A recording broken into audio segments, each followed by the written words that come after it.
Welcome to Through the HurriKane. I'm Kathleen Kane, the first woman elected Attorney General of the Commonwealth of Pennsylvania. Have you ever looked down and seen the pieces of your life on the floor and wondered what happened?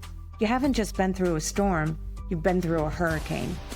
Sometimes we think that we'll never have joy, we'll never have love again, we'll never have a normal life again. But Through the HurriKane will teach you that the power of love and resistance and the human mind can do anything. We all experience a hurricane, but the human spirit is indestructible.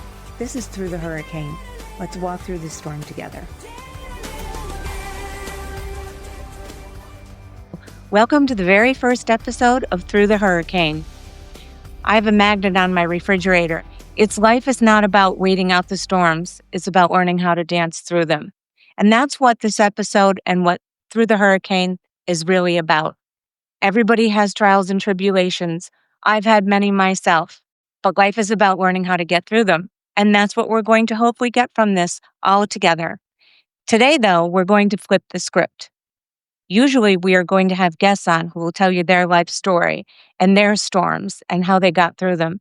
But today, it's going to be about mine. Today, we have Lexi Golfer, who happens to be one of my favorite nieces. She knows the story and she knows how to get to the heart of it. And she's going to interview me today. So I hope you enjoy. I'm super excited to be here. You know, we definitely don't spend enough time together. Not. Before we get into the story, I want to ask, what does Through the HurriKane mean to you? Like, why did you choose this name, Hurricane, specifically? What I did go through felt to me when I was going through it because all different storms converged into one big eye. And to me, it felt like I was literally standing in the middle of a hurricane and I had no control over my life or my destiny or anything really at that point. But it's also a take on our last name. I am Kathleen Kane. And when I was running for Attorney General, we used to call my campaign a hurricane because I came from out of nowhere. No one knew who I was. My polling numbers were so low, it was almost laughable because I had no name recognition. But then the more we worked and the harder we worked and the more people knew, and it just started taking Pennsylvania by storm, we started calling it the hurricane. Yeah, I do remember that. Yeah. It is a good play on words. Yes, it is. So I want to acknowledge that this is your first time ever sharing your side of the story. Yeah. And your story gained traction across the country. And you must have felt at some point the need to impulsively jump in and defend yourself and, correct all the misinformation being spread. Why are you choosing to do this podcast now? Why tell your story now? Well, like we said before, this isn't about defending the past because in my eyes, the past is the past. I can't get it back. I can't get what I've missed back. I can't get what has been taken back. I can't get any of that back. All I can do is move forward. And I didn't say anything at the time because really I was keeping my head above the water. I was trying to keep my son's heads above the water. I was trying to do my best to save my own sanity, to work through each and every issue that I was having. I was also advised not to say anything, to just let the press say what they wanted to say, and we just keep moving forward with the defense. But why now is a great question because it has been years. It's been many years, which honestly has gone by fast in a way, but also has gone by slow. I'm telling it now because I have realized that I do have a purpose left in life. And my purpose is to share with others what I've gone through, let you know that you're not alone through this because we really all do hit the eye of the storm at a certain point. And talking to all these people over the years since this has happened, I've realized that they don't really want to know the legalities or the specifics. They want to know how I got through it. And they want to know how my children got through it. And I've realized there is so much hurt out in the world and there's so many people suffering. If I have one gift left to give them, then it's going to be how I got through it. The practical advice. I'm not a psychologist, so it's going to be how I got up in the morning and how I literally took a shower and got myself dressed and walked myself into what I knew was going to be one of the worst days of my life. So that's why I'm sharing it now. And I honestly, I've come a long way. I've grown a little bit. Yeah. I feel like I've gotten braver. I'm not afraid of what's going to happen next, or if I say something, what's going to happen to me next. I'm not afraid of that anymore. Now I just feel like this is something I have to offer, and it's time to give. Yeah, absolutely. I know us Granahans are quick to defend each other, so Yeah, biting our tongues for all these years was a little bit difficult. it was difficult. Yeah. You know what? You're right, but so much else was going on, and Mhm. I felt like a lot of people understood it to begin with. Mhm. And, again, it was just something that I felt like it wasn't the right time, but now I do. Now I think it is. Yeah, absolutely. I think even though you never really shared your side of the story, you were so brave going on vacations. You would still go out to eat and you didn't care about who was looking at you, who was making like the snide comments. You did. I did. You did. I admittedly, yes. Yes. My family had a tough time with that.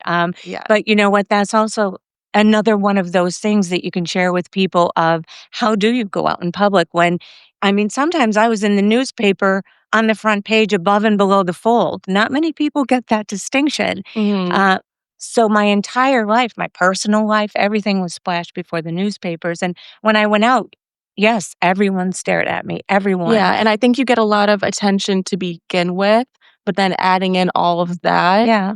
I mean, what did you do when you were sitting at like a table at a restaurant and people were staring? Like, how did you physically calm yourself down? I know that you guys probably thought they were saying bad things about me, but I actually didn't feel that in my heart. Okay. I felt like it was, they were saying, oh, yeah, there she is, there she is. And yeah, sure, some people thought that, but I think the majority didn't. And that helped me. But you know what else helped me? I know myself. Mhm.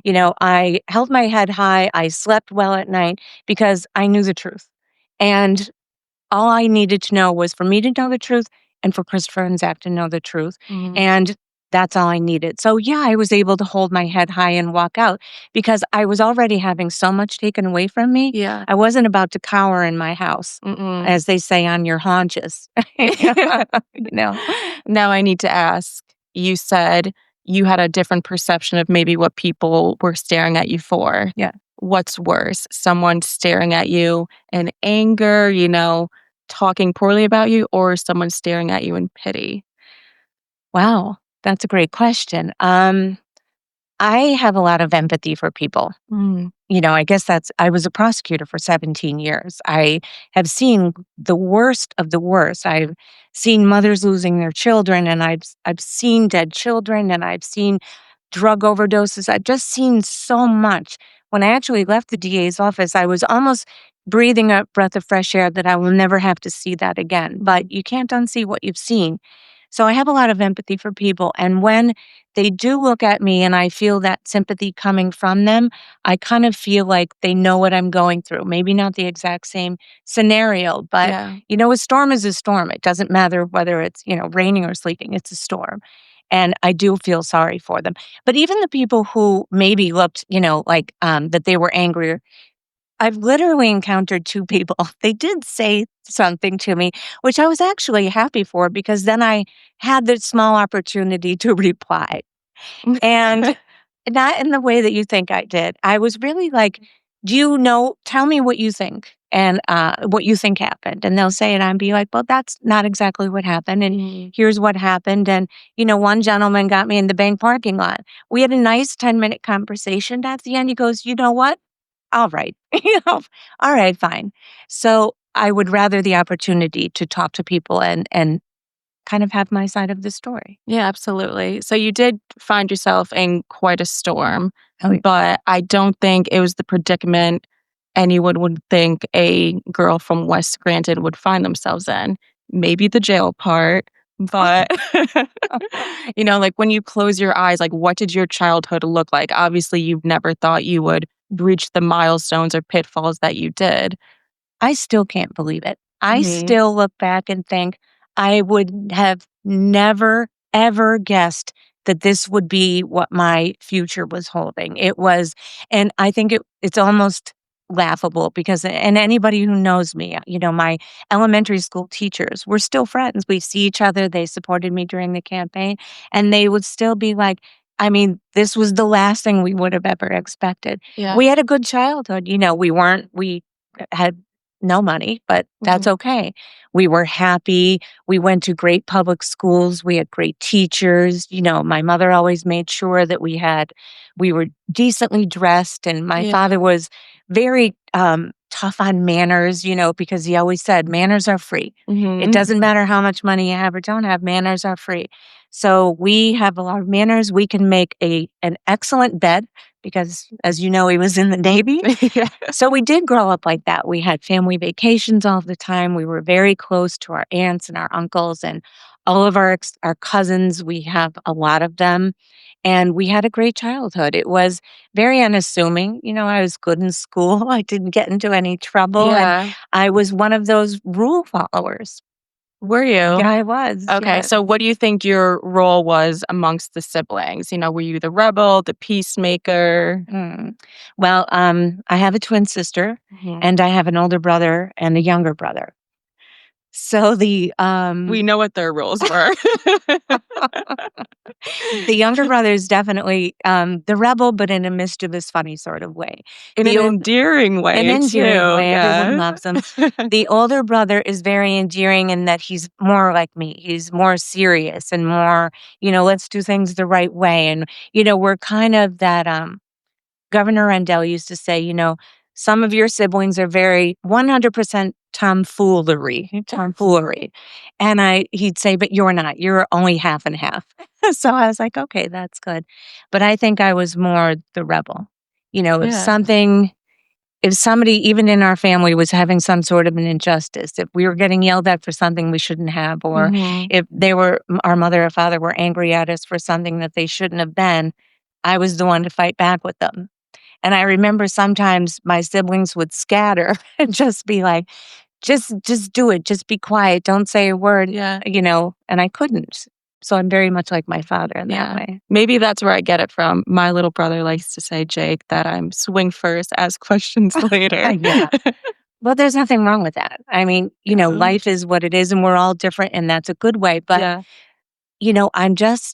I try and tell myself stay out of it sometimes. Mhm. Um, Don't and step in it. don't step in it, Mhm. just sit back, but I taught the boys, I don't ever wanna see you on the sidelines watching something happen to someone else.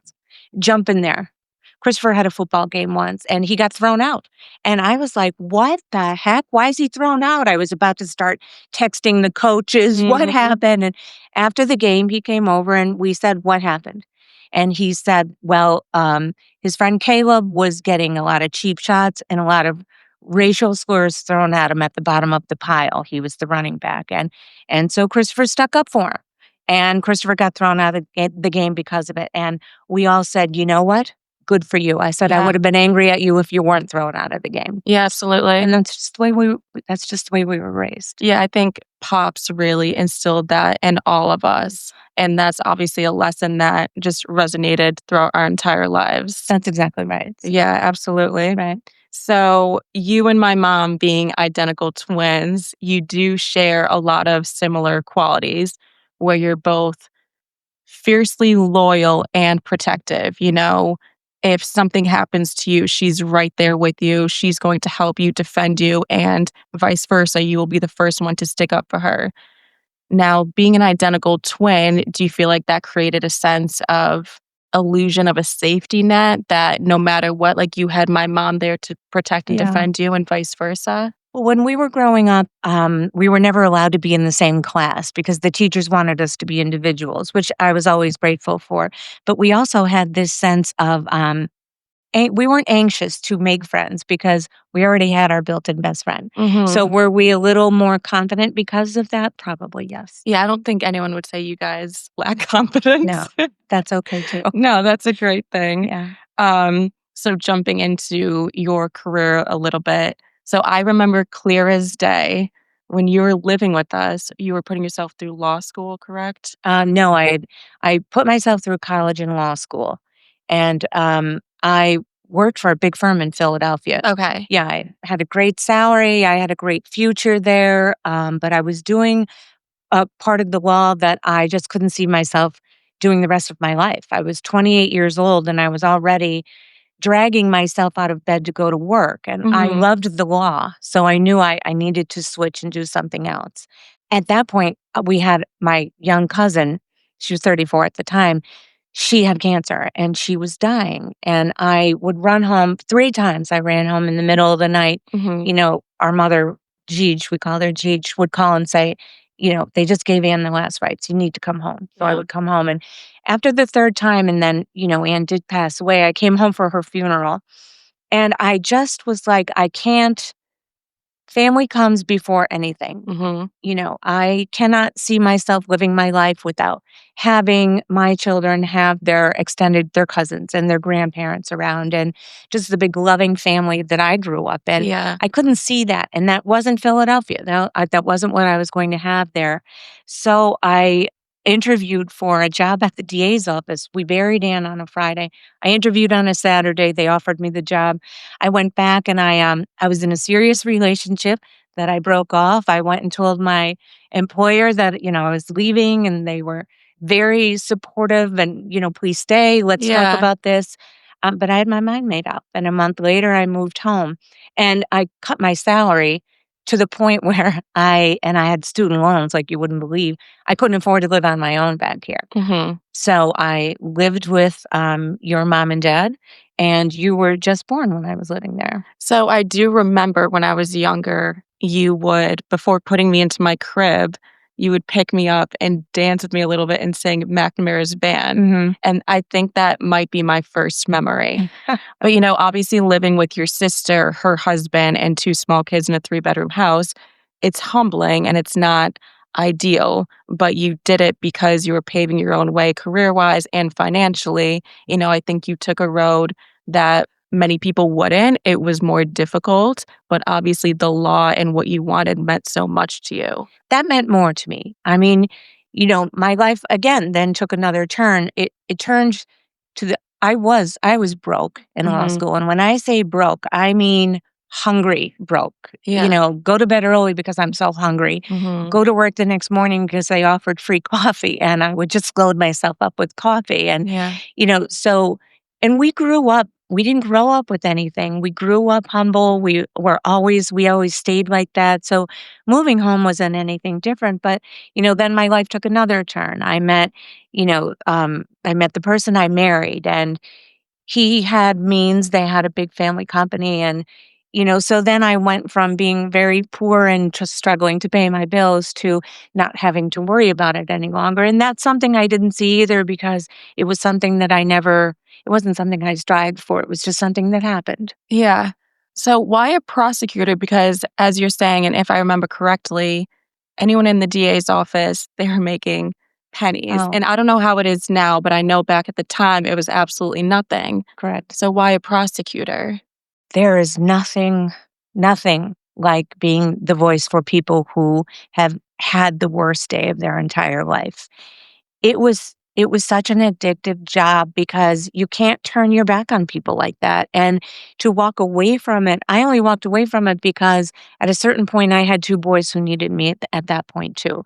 But being a prosecutor is honestly the best job in the world. If I was allowed to go back to any job, I loved being the attorney general, Mhm. but being a county prosecutor, you are the front line, and that is the best job in the world. I was able to walk into a courtroom with a child. I specialized in child sexual abuse cases. Oh, wow. With the child by my side who trusted me to keep them safe in the courtroom Yeah. and tell their story, help them tell their story so we could find justice. And justice, you know, means something to me. Mhm. Injustice grates at me, and justice means something to me, and everybody has their role in life. And that was just a fit that, just came naturally, you know? Unfortunately, it was because of Ann's funeral, but Yeah. that's that old saying of when one door closes, another one opens, and if it weren't for that, I would not have been propelled into that career that I had there. I was there for 12 years. I loved every second of it. Yeah. Wow. Yeah. So in the midst of being a prosecutor, again, you're paving your own way, you're figuring things out. You meet the man you're going to marry and have children with. Yes. Now, I witnessed you be a wife for, I think it was 12 years, correct? You were married for Um, 12 years? 15. 15, okay. And to me, it's hard to believe that you were a wife at one point because I think almost to a fault at times you're hyper independent. I am very independent. So did that cause any hurdles in your relationship personally? I don't think so, no. I mean, when we got married, I was almost 34 years old when I got married, and Chris was, I think, 36 or 38, something like that, or, Yeah. whatever. And he was very independent too, and I think we both respected that of each other. And almost immediately, 10 months after our wedding, we had, our little bundle of joy, Christopher. Absolutely. Yeah. So you both had your own lives, and Yeah. did him coming from a family of money and you coming from a family with, I don't want to say virtually anything because you guys had everything you needed. Did that cause any issues, like the financial discrepancies between you?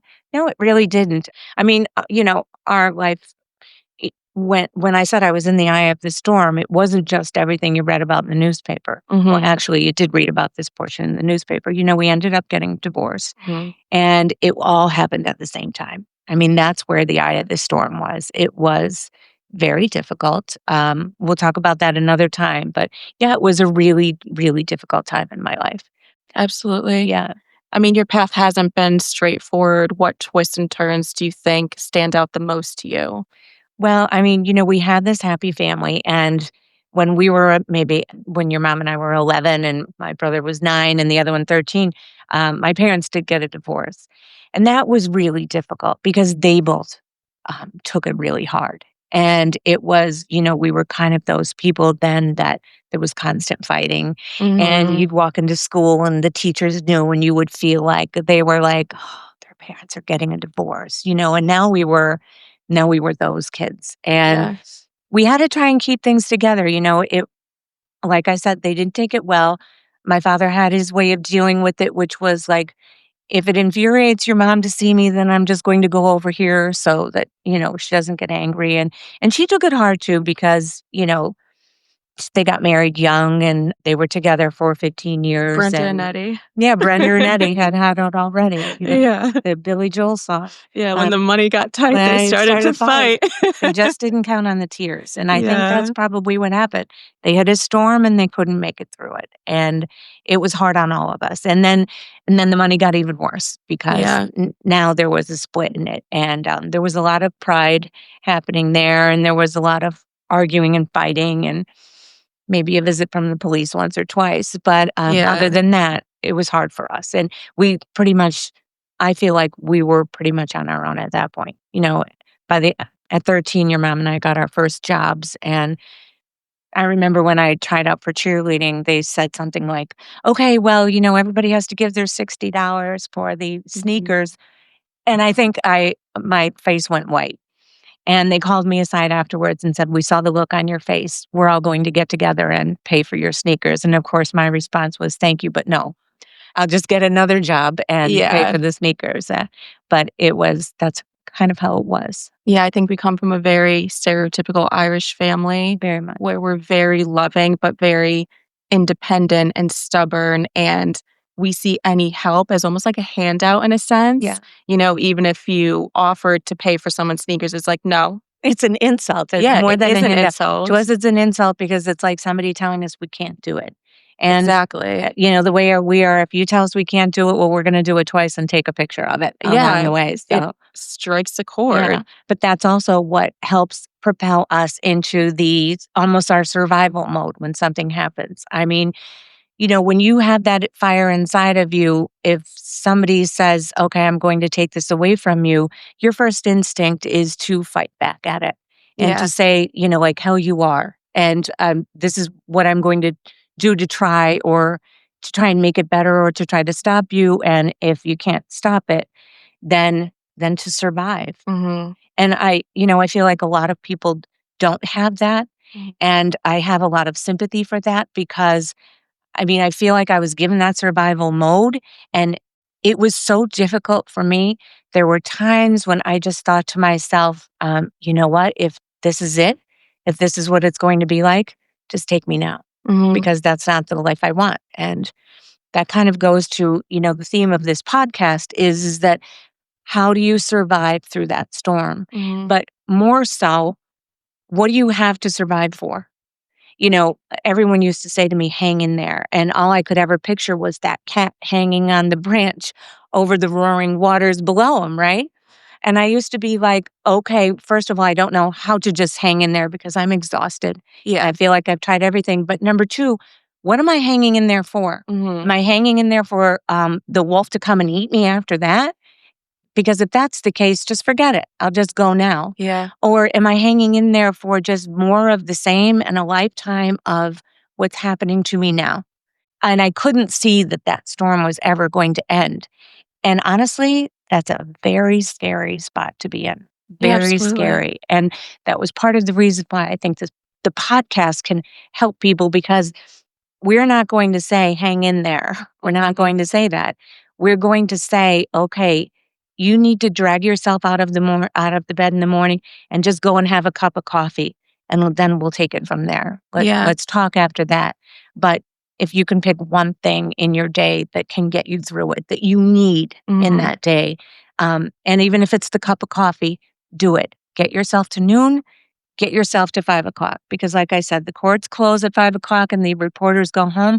There's nothing they can do to me then. I have from 5 o'clock until about 6 or 7 the next morning. Yeah. But I think that's what this podcast is about. It's about learning how to survive that storm and then knowing that there is something on the other side that you can look forward to. And you know what? Even if you already know how to survive the storm, people like us, we thrive in chaos.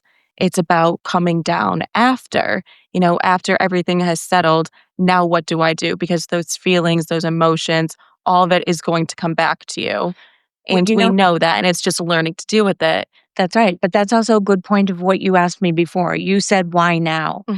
Another reason why I never told the story is because I had this, a dam put up and nothing was coming through it because I couldn't show any emotion. I couldn't allow myself to feel a lot of emotion because I had work to do.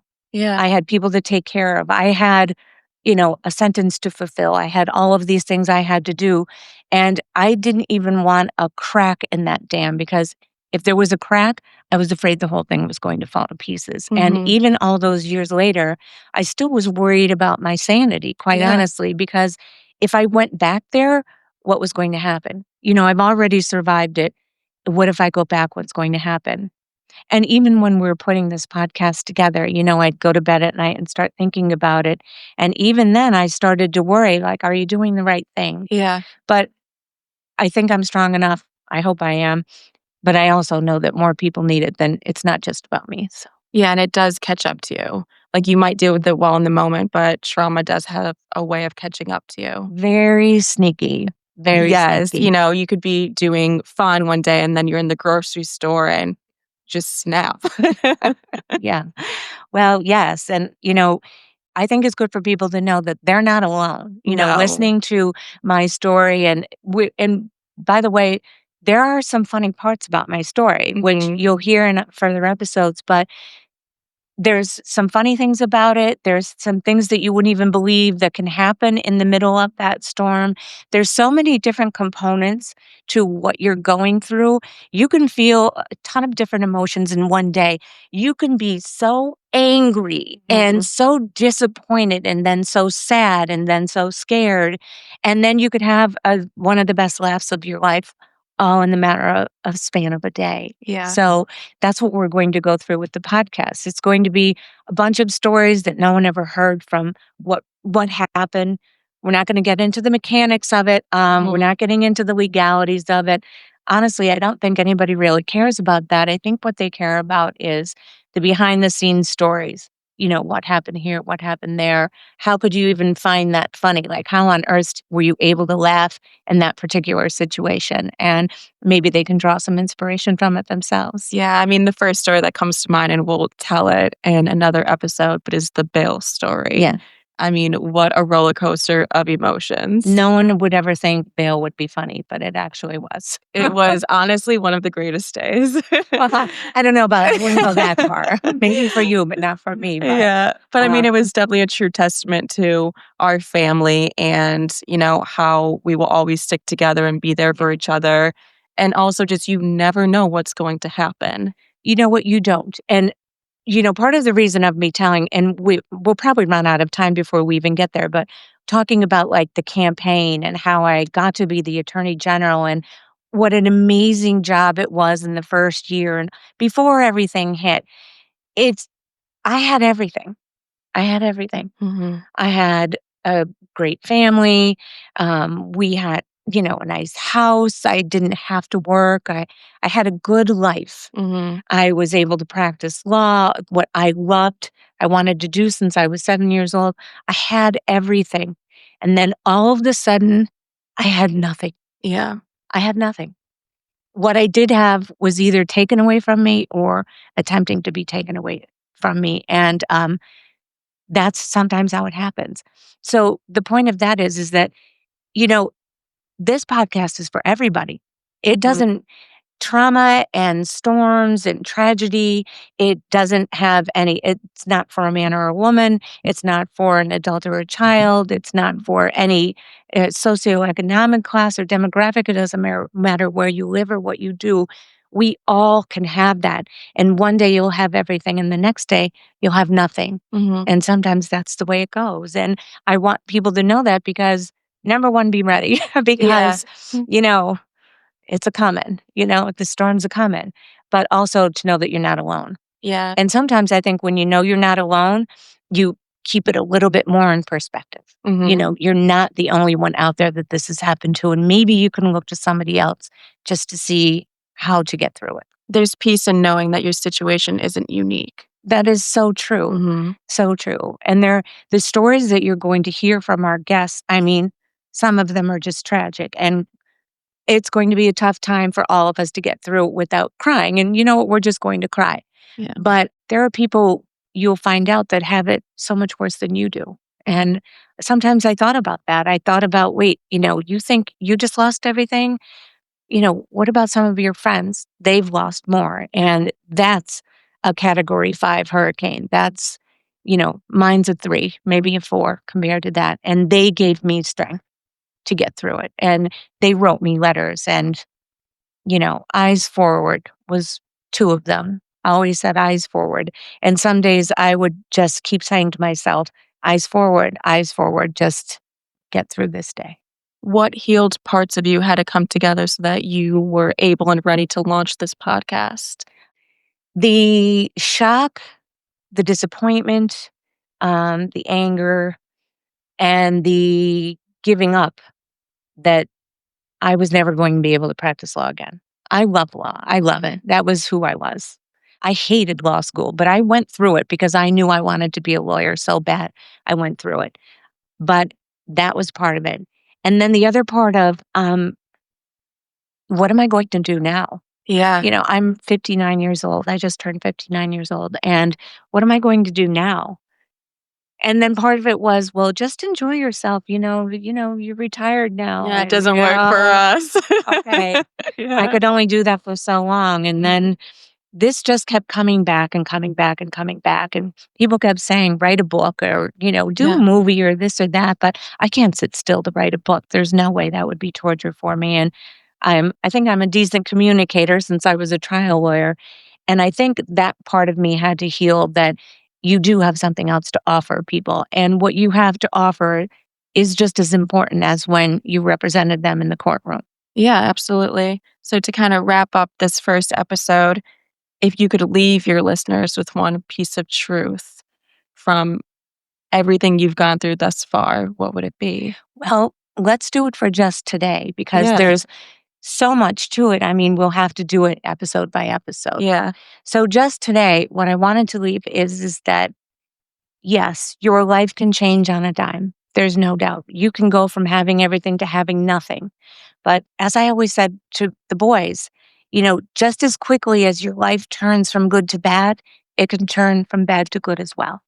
It goes both ways. It's a two-way street. Mhm. And you're not alone.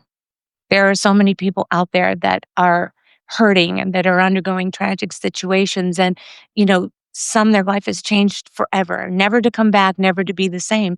But there's a new normal that we can find. There's happiness and joy that we can find. And we just have to stick together and keep going through it and talking to all of the people who have done it and, survived it and even thrived afterwards by making lemonade out of lemons, really, by taking something that's so tragic and doing something good with it. And I think that that's the purpose you'll find after the hurricane. Once you step through it, it actually is true. There really is sun after that. It Mhm. will come out. And I was a big, like, oh, please, if I hear one more goddamn cliche, I'm going to throw myself over. But it's true. It's true. The sun does come. Yeah. hmm All right. And here we are. Yeah. Well, thank you, Lexi. I Yeah, of course. appreciate all your help today. And even before we got to today, you're such a big supporter. And I know that you also have your stories and we all do. Mhm. So but thank you for helping us bring it out in such a nice, hopefully entertaining way. So I wanted to thank everyone for joining us today. This is the first episode of Through the Hurricane. Thanks for listening to Through the Hurricane. Please like and subscribe wherever you get your podcasts. See you next time.